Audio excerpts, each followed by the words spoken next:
자, 이성윤 지금 법무연구위원? 아, 이분 기양 가가지고 지금 기양 간데 이분은 방송을 나오긴 하더라. 내가 봤을 때 제일 빡친 게 아마 징계한다고 해서 더 빡친 것 같은데 오마이뉴스랑 인터뷰였어. 오마이뉴스 채널 가시면은 이성윤 지금 저 연구위원 검사장이에요. 검사장. 검사장 중에 이제 직업 등을 못 맡고 있는 것뿐이지. 여기서 이제 핵심이 윤석열은 정치적 야망을 위해서 검찰 조직을 팔아먹었다. 이거 당연한 거고. 우리 수도 없이 했던 이야기를 현직 검사장한테 이야기를 들으니까 좀 기분이 묘했고요. 그러니까 검찰 조직을 팔아먹었다. 저걸 좀 또 길게 풀이를 하면 앞으로 다음 대통령이 민주당에서 나오든 국민의힘에서 나오든 어떤 대통령이 나오더라도 검찰은 사라진다. 검찰이라는 조직 자체가 존재할 수가 없다. 그렇지. 그러니까 만약에 이거 있어서는 안 되는 상황이지만 국민의힘에서 다음 대통령을 잡는다고 생각해봐요. 그러면 그 다음 대통령이 된 사람은 검찰이 이쁘겠습니까? 윤석열 밑에서 검찰이 어떤 짓까지 했는지 뻔히 봤는데 검찰을 두고 보겠냐고요. 만약에 민주당에서 대통령을 잡는다. 그러면 민주당 그 정권이 지금 이렇게 검찰 개혁이 미진했기 때문에 지금 이런 사태가 벌어졌다는 걸 그렇게 뼈저리게 느꼈지 않습니까? 그러면 검찰을 그대로 내버려 두겠냐고요. 그러니까 이게 윤석열 정권 밑에서의 검찰은 검찰이라는 조직으로서 마지막 불꽃을 태우고 있는 거예요. 네. 저 썸네일이 있잖아요. 썸네일에 글자 몇 개만 바꾸면 다 통해요. 예를 들면 윤석열은 정치적 이익이 위해서 대한민국을 팔아먹었다. 윤석열은 정치적 야망을 위해서 검찰 조직을 팔아먹었다. 윤석열은 정권을 유지하기 위해 역사를 팔아먹었다. 뭐 이런 식으로 다 되는 것처럼. 근데 저분이 변호사도 아니고 현직 검사장이라는 말씀을 드리고요. 내용들 한번 하나씩. 이 핵심은 뭐냐면은 저건 지금 저 썸네일은 뻔한 이야기고 윤석열은 자기 통제가 안 되는 부잣집 중이 같다는 표현이 저는 제일 와닿았어요. 자, 저 화면에 나오는 거 하나씩 한번 읽어봅시다. 검찰총장이라는 사람이 직위를 떠나자마자 바로 대통령에 직행했다는 것은 검찰의 중립성 자체가 뿌리채 흔들려버린 것이다. 이렇게 되면 국민들이 검찰의 중립성에 대해서 믿을까? 나는 개인적으로 총장이 조직을 이용한 거다. 자신의 정치적 야망을 위해서 이용한 거라는 생각을 갖고 있다. 내가 윤석열 총장에 대해서 가장 분노하는 부분이 바로 이 지점이다. 야망을 위해서 조직을, 검찰 전체를 제물로 팔아먹었다. 이런 느낌이 든다. 맞습니다. 그러니까 이성윤 지검장은 이 검사장은 윤석열하고 동기예요. 한참 어린 동기지. 네. 제가 그 이야기 몇 번 해드렸는데 이성윤하고 윤석열이 경쟁하듯이 검찰총장 후보였던 거죠. 근데 윤석열이 검찰총장이 됨으로써 저것도 진짜 됨으로써 둘이 또 굉장히 친했다고 해요. 근데 이성윤이 쟤네들 프레임으로 친문 검사가 됐다고 하면서 이성윤과 윤석열이 서로 거리가 멀어지기 시작하는 이런 부분이라 사실 윤석열한테 가장 센 말을 할 수 있는 사람이 사실은 이성윤이에요. 왜? 윤석열의 잘못된 거, 단점을 너무 잘 알고 있는 사람이에요. 근데 저는 윤석열 생각하면 정말 화가 나는 게 정치적 야망을 위해서 검찰을 팔아먹었다. 정말 야망이라는 그 내용 자체가 나는 대한민국을 이렇게 만들어 보고 싶다. 나는 대한민국을 세계에서 이런 자리까지 올려보고 싶다라는 그런 야망이라면 진짜 그렇게 능력이 있는 사람이 야망을 가지고 검찰이라는 조직을 팔아서 대통령이 된 거라면 그럼 두고나 보자 이렇게 하겠습니다. 맞아. 근데 그 야망의 내용이 없잖아요. 사적 그냥 나는 제일 큰 대가리가 되고 싶어. 나는 그냥 1등이 되고 싶어. 이거 말고는 아무것도 없잖아요. 그게 너무 화가 나는 거예요. 그리고 사후를 위해 검찰을 최대한 정치권에 많이 편입시키고 내덕 본 놈들 많아지게 네. 만드는 거. 그렇죠. 사적 이익이죠. 야망이란 단어 자체가 굉장히 정말 좀 아깝다는 생각이 들어요. 욕망이 사적 욕망. 이익이죠. 사적 욕망 이익이죠. 예. 진짜. 욕망? 자, 그거 말고 이제 그거 있죠. 윤석열 지금 징계 소송 있잖아요. 거기도 이제 이런 이야기가 나옵니다. 사실 우리가 다 모르는 이야기는 아니고요. 여기에 대해서 지금 법무부가 일부러 주려고 한다 이런 이야기 있잖아요. 이제 그 이야기는 핵심이 이런 거죠. 왜 이 소송이 윤석열한테 중요하냐 했더니 중대 비위자로 인정한 1심 판결이 그대로 유지된다면 중대 비위를 저지르고 공무원인 대통령이 된 거다. 그러니까 길을 쓰고 막으려고 할 것 같다. 그렇지. 중대 비위자가 저번에 정직 2개월 뭐 이런 거 있었고 법원 판결은 이것도 아깝다. 이것도 좀 과하지 않다 세게 쓰는다. 그랬었고요. 윤 총장이 찍어내기 징계 운운하고 탄압 받았다고 운운하면서 그것을 명분으로 출마를 했다. 만약에 징계가 정당했다는 1심 판결이 확정되면 그런 탄압 명분도 사라지게 된다. 그러네. 그리고 여기서 이성윤 검사장은 맨날 이야기하고 있어요. 윤석열 대통령을 안 불러요. 윤석열 검사라고 부르죠. 윤석열 검사라고 부릅니다. 아, 아주 노골적으로요. 그래서 징계하려나? 현직 대통령을 검사라고 부른다고? 그래서 지금 현재 항소심에서 원고가 윤석열이고 피고가 한동훈이에요. 법무부가 피고가 된 거죠. 그 당시 추미애 장관 때 윤석열을 징계했던 거라서 그걸 이어받았거든요. 1심에서 승소를 했어 법무부가. 근데 그 변호사들을 법무부가 다 해임해버렸어. 카톡으로. 이겼다고. 이겼다고. 카톡으로 정말 해고했잖아요. 진짜 이건 너무 말도 안 되는 일이에요. 피고 측 특별 대리인을 선임해야 하고 법무부 장관이나 그 참모들을 손을 때린 것이 정상적인데 윤석열이 이기게끔 만들고 있다 이런 얘기도 했고요. 그다음에 본인도 같은 수사를 당했다는 얘기까지 나와요. 이게 이제 그 김학의 출국 금지 관련해 갖고 이런 거죠. 그 수사할 때가 윤석열 총장 시절이었는데 토끼몰이 당하는 느낌이었다. 제일 힘든 건 나에 관한 수사 상황이 언론에 계속 보도가 되는 거였다. 어떤 경우는 실시간으로 본인도 현직 검사장이 수사를 당하는데 실시간으로 언론에 나가더라. 이성윤은 지금 검찰 수사의 가장 큰 문제가 뭔지 알고 있는 거죠. 그렇죠. 그리고 누가 어떻게 저렇게 언론에 유출했는지도 알고 있다는 겁니다. 저는 정권을 바꾸자마자 이성윤은 검찰총장의 그러니까. 1순위예요. 왜 한숨 쉬세요? 일단 그 이성윤 지검장 그 인터뷰에 정확하게 검찰 수사에 어떤 문제가 드러나는 게 자기에 대한 수사가 실시간으로 이렇게 보도가 되니까 나를 믿었던 지인들이 의심을 시작하게 되고 결국에는 관계가 단절된다. 심지어 내 아내도 당신 큰 죄 저지른 거 아니야? 이렇게 물어본 적도 있다. 이런 게 검찰이 추구하는 수사 방향인 겁니다. 하여튼 좀 겪어봤죠. 그렇죠. 그러니까 내 통화 목록에 있는 모든 사람들한테 전화해가지고 당신 야수 씨랑 맨날 며칠에 무슨 통화했냐, 무슨 이야기를 했냐 이렇게 묻기 시작하면 그 사람들은 앞으로 내 전화 안 받게 됩니다. 그러니까 결국에는 감옥에 들어가 있지 않은데 나는 감옥에 있는 것과 똑같은 상황이 벌어지는 거예요. 예. 그리고 이 이야기도 나왔어요. 그 조국 장관 인사청문회 당일 정경심 교수를 전격 기소했는데 공소장의 일시 장소 위조 방법이 확정되지 않은 기소였지 않나. 생각해보면 있을 수 없는 기소였거든요. 나중에 그걸 이제 바꿨지만 이게 조국 장관에 대한 검찰 개혁에 대한 저항이다. 또 조국 장관이 온다고 하니까 기선제압, 요즘 말로 선빵을 날린다. 이런 측면이 있다고 본다. 이게 지금 진짜 사법부 검찰에서 일어나는 일이라고 볼 수 있습니까? 진짜 말이 안 되는 거예요. 다시 봐도 열받네요. 저는 그런 측면도 있다고 봐요. 이성윤이 윤석열하고 자리가 바뀌었으면 어땠을까요? 저는 윤석열만큼은 아니었을 거예요. 윤석열 자체가 그 중에서도 가장 넓고 욕심이 많은 캐릭터로 보여요. 이렇게까지는 안 한다고요. 그 자리를 위해서 온갖 거짓말을 했기 때문에 그 자리에 간 거잖아요. 그러니까 우리가 검사 믿으면 안 된다고 하지만 뭐 검사는 뭐 10년 하면은 뭐 아무 법도 모르는 뭐 무지랭이가 된다 그런 막말도 있긴 한데 그럼에도 불구하고 상식선이라는 게 있지 않습니까? 그렇지. 고위공직자들이 가지고 있는 최소한의 어떤 도의라는 게 있는데 윤석열한테는 그게 없잖아요. 그게 지금 대한민국을 이렇게 만들고 있는 거 아닙니까? 그 부분이 그 윤석열을 중2 같다는 이야기에서 나오는 것 같아요. 그러니까 지금 이성윤이 이제 총평을 한 것이 이거죠.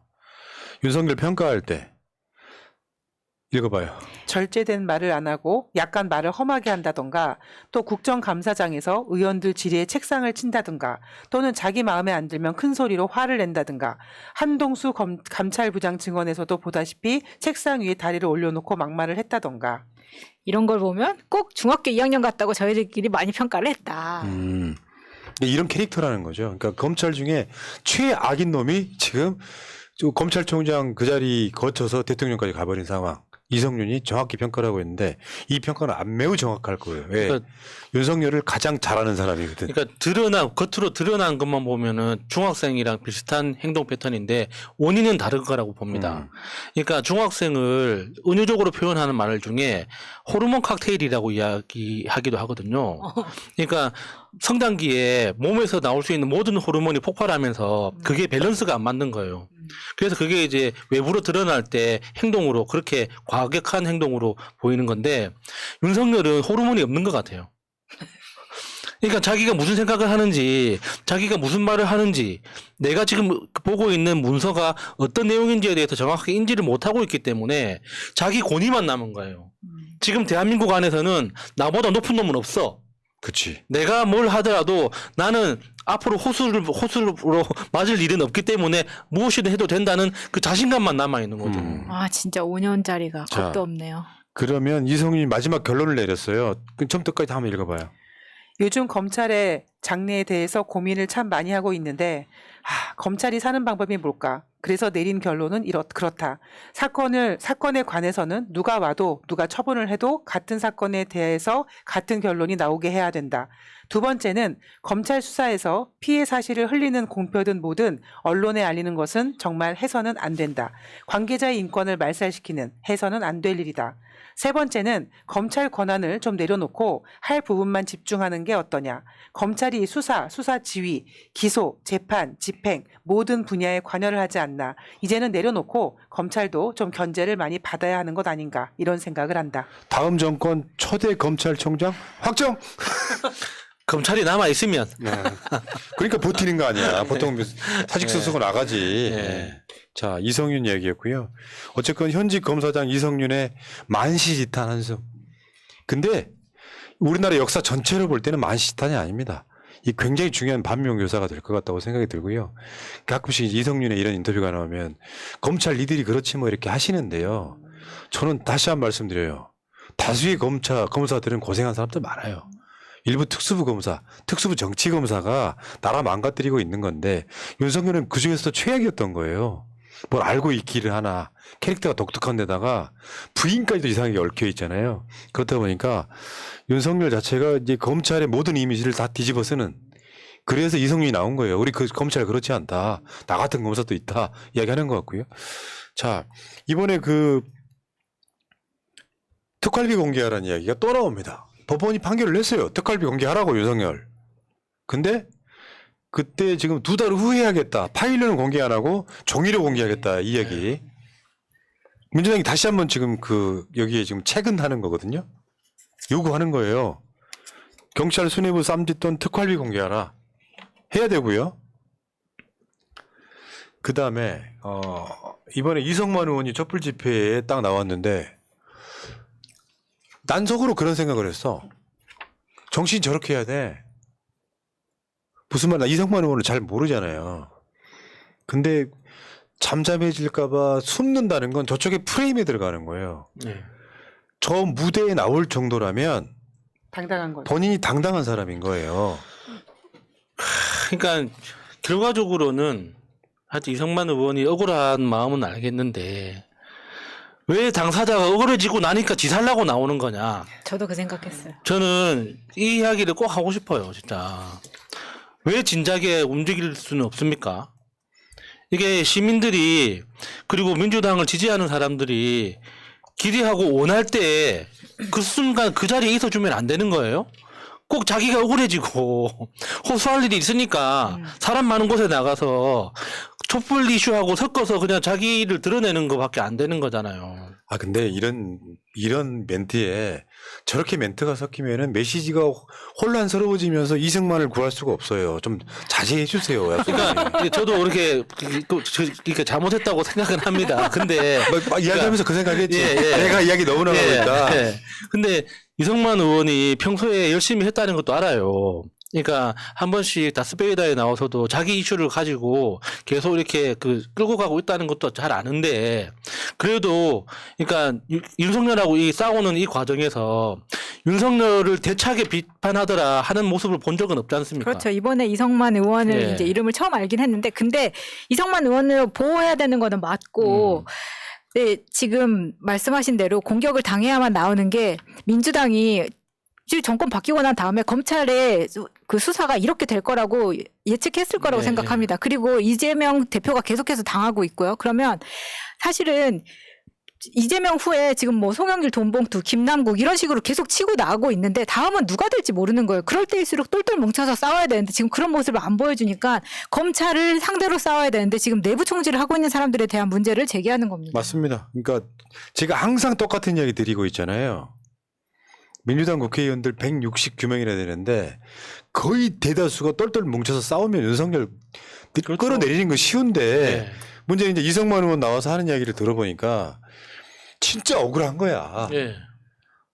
이게 이 사건의 핵심이 뭐냐면은 이정근 등이 했다는 통화 내용상에 예를 들면 이성만이 직접 등장하거나 뭐 윤관석이 등장하거나 송영길이 등장하는 게 아니고 전원이에요. 전원. 내가 항상 하는 이야기지만 민주정부 들어서 사법개혁 중에 하나가 뭐냐면 전원 증거는 법정에서 못 씁니다.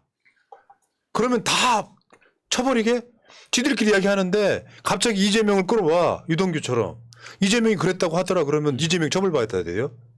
그래서 대부분 다 이런 식으로 수사를 하고 있다고요. 증거라고 한 건 딱 그것밖에 없어. 증거로 못 써먹으니까 언론에 흘려요. 김현정의 뉴스 같은데 흘려가지고 여론 재판하고 있는 거예요. 그 아까 이성윤도 마찬가지예요. 그렇게 하지 말라고. 네. 근데 이성만 의원 나와가지고 이야기하는 걸 보면서 이것도 만시지탄이냐 아직 안 늦었어. 서로는 마찬가지고 본인들이 당했을 때 이게 같이 동지로 싸워줘야 같이 싸워주는 거잖아요. 그렇죠. 예. 또 서른 의원 생각하니까 또 살짝 화가 나려고 하네.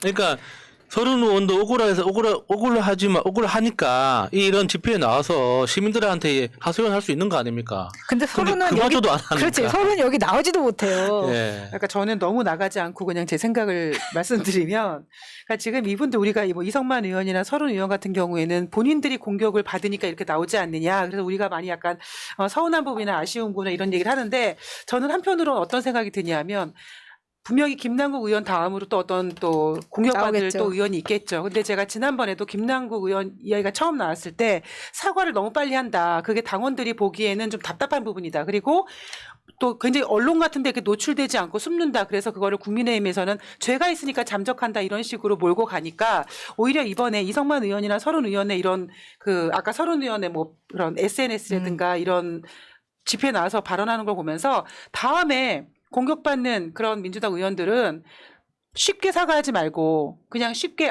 내가 좀 지금은 가만히 있어야 된다 보다 그렇게 생각하지 말고 이렇게 나와서 강하게 움직여주는 게 어제 본보기를 보여준 것 같아요. 맞습니다. 예. 아무 문제 없어요.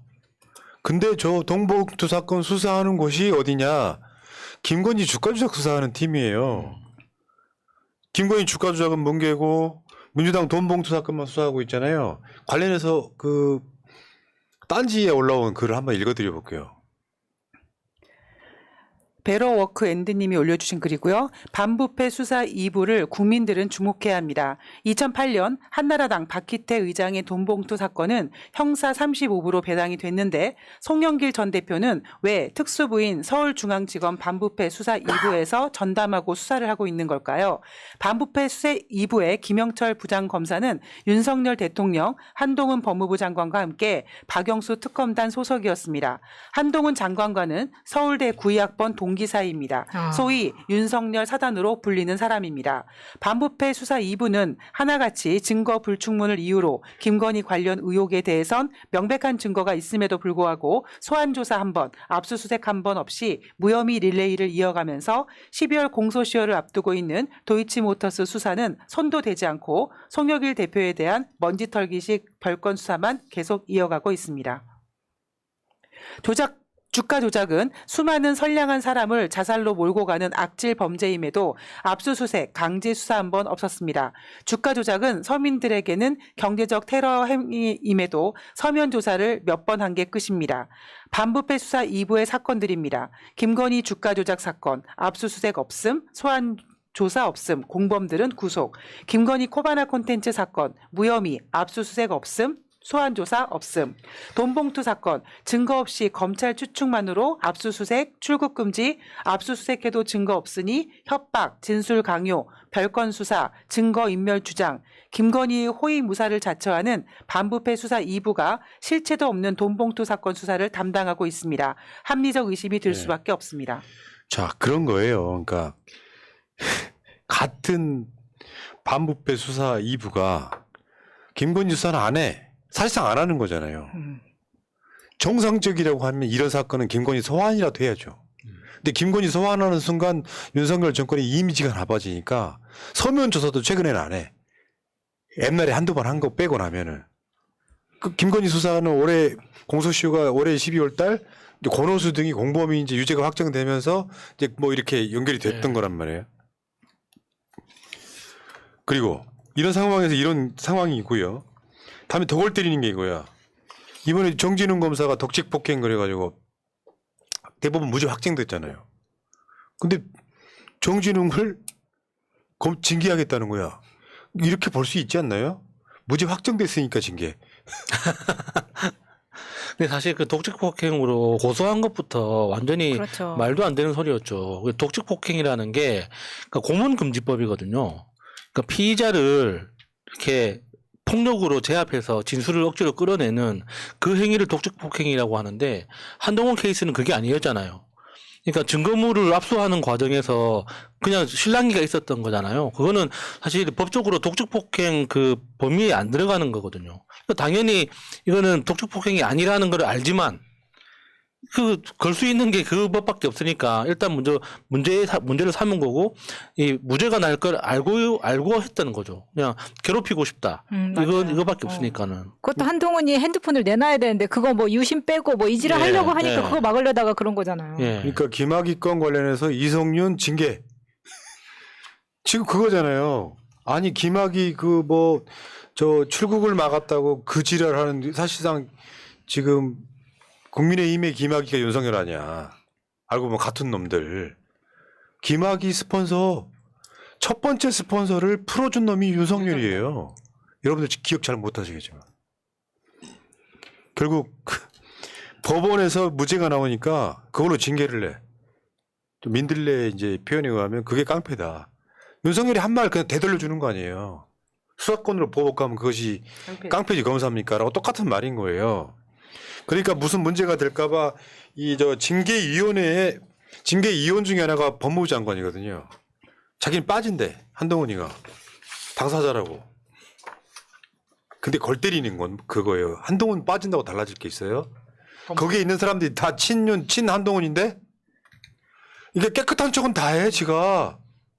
한동훈 뭐 그런 이야기 있잖아요. 왜 아이폰 비번 왜 안 깠어? 아직도 그런 얘기 하십니까? 아유 씨. 이런 사람들이 대통령이 되고 법무부 장관이 된 거예요. 이 윤석열이 대통령이 됐을 때도 지금도 저는 사진을 보면서 윤석열이 대통령이라니 이런 놀라는데 그때 한동훈을 법무부 장관에 임명할 때 그 충격파 그때 당시에 어땠습니까? 근데 결국은 이 정진웅 징계라든가 이성윤 징계라든가 사실 우리가 학교에서 배운 사법부에 대한 기대는 지금 1도 없는 거예요. 정말 매일매일이 놀랍습니다. 그러니까 이제 이게 점점점 자기들만의 세계로 쪼그라들 거예요. 뭐 일부 이직들 중에는 어떤 말에도 믿는 사람도 있겠지만 상당수 사람들은 저것들 뭐지? 윤석열이 2번 찍은 사람들한테 이미지가 뭐였어요? 살아있는 권력에 대한 수사. 근데 이제 반대파에 대한 수사로 바뀌고 있죠. 살권수가. 그다음에 공정? 지금 윤석열 공정하다고 생각하는 사람 대한민국에 몇 명이나 있어요? 지 가족들 빼고는 없지. 속마음으로 그렇다고. 그러면 결국에는 윤석열을 버티는 힘이 뭐예요? 검찰 아닙니까? 검찰 캐비넷 윤석열이 후보 때 그런 얘기 한 적이 있어요. 민주당은 내부적으로 한 40명 정도가 캐비넷에 있다고 한다 뭐 이런 식으로 이야기하면서 약간 살짝 겁을 줬던 적이 있어요. 지금 그렇게 되고 있잖아요. 그러면 내용 벌고 말고 따질 거 없이 민주당 입장에서 이게 사실인가 아니라를 저거 따질 때가 아니야. 일단 검찰이 던지는 건 일단 무조건 맞고 시작을 해야 돼요. 정치 보복이라는 걸 국민들한테 상기시키고 시작을 해야 된다고. 그런데 뭐해? 김남국 코인? 무엇이 잘못인지도 모르고 김남국 사퇴하라고 말하는 젊은 수박들이 있고 늙은 수박들이 있고 막상 수사를 당하니까 난 억울해하고 있잖아요. 나는 다시 말씀드려요. 그런 문제 똑같이 걸리면 박용진, 설훈 똑같이 지킬 겁니다. 그게 당신들과 우리들의 차이야. 지금 서른이나 뭐 이런 그런 관련된 의원들에게 그 누구 하나 뭐 탈당하십시오 이런 얘기 하는 사람들 없지 않습니까? 지금 그냥 조금 아쉬운 부분이 없지 않아 있지만 그래도 만약에 어떤 문제가 되면 우리는 같이 싸워주겠다라고 하고 있잖아요. 예. 자, 그래서 결국 이재명 대표를 지킨다는 그런 쪽으로 가졌으면 좋겠어요. 댓글 달리시죠. 뭐. 나는 못 지키겠다 하시는데 저는 제 목적이 저랑 같이 하고 있는 이재명 대표와의 가치 연대 또는 더 크게 보면 민주당 정권을 만들어내고 싶어하는 어떤 내 나름대로의 어떤 욕망 뭐 이런 것들이 같이 하고 있다고 생각이 들고요. 그러니까 윤석열이 진짜 나쁜 짓을 했다고 느끼는 게 방금 푸나님이 가치연대 말하는 순간 윤석열이 생각났어요. 윤석열의 가치연대 단어를 오염시켜 버렸죠. 예. 이 윤석열이 그 수준하고 내 수준이 같지는 않죠. 누군가를 좋아해서가 아니라 가치가 같아서 지지하는 거예요. 자, 감사합니다. 어쨌건 이게 검찰, 경찰 등의 권력 사유와 결국 윤석열의 주문에 나올 거예요. 주문. 파면한다의 주문의 내용으로 나올 거예요. 여기까지 하겠습니다. 자, 밀당TV님, 이JJ님, 썬플라워님, 기다려봄님, 왕영란님까지 같이 해주신 분들 감사드리고 자, 오늘 대체 공휴일 휴일이었지만 새날 방송 뭐 볼 게 있다고 이렇게 와주신 여러분들께 감사드리면서 앞으로도 계속 볼 거 없을 예정이니까 자주 오시기 바라겠습니다. 네. 자, 물러갈게요. 자, 새날은 이따가 9시에 정청래 양문석 오늘은 재밌는 주제 많이 있으니까요. 다시 와주시기 바랍니다. 물러가겠습니다. 고맙습니다. 고맙습니다.